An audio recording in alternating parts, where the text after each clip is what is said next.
On December 17th, wind ripped through the Treasure State. Here in Helena, we saw gusts getting up to 91 miles per hour.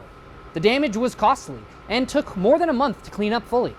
Multiple trees taken down throughout the city, 41 in parks, 1,000 plus we figure in our open space areas, and that's just in the city limits.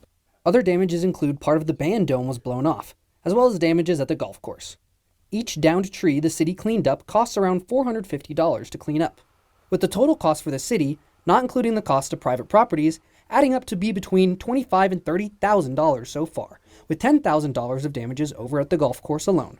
Cleaning up a downed tree is a time-consuming process, with the city prioritizing protecting property and clearing roadways. We had to, cut the tree, remove the root ball, and then now we're in the process of filling those holes in with dirt. We'll hopefully let that settle out, and in the spring we'll seed or sod those areas and hopefully get them back. The downed trees that aren't rotten are reused later for chips and mulch, or even donated as firewood for the community to use.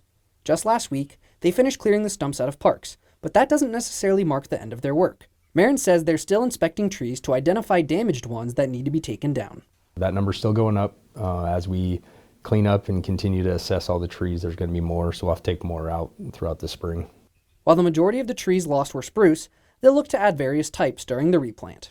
But that does give us a chance to diversify our urban forestry canopy, maybe put trees in a spot that's better suited for that tree, move them farther away from infrastructure and neighbors' houses, so if this does happen again, it's not going to cause as much damage. The Parks Department says they try to plant more trees than they took down, which will have an impact on the budget this year. They plan to submit claims to their insurance company to replace the trees they lost. In Helena, Evan Charney, MTN News.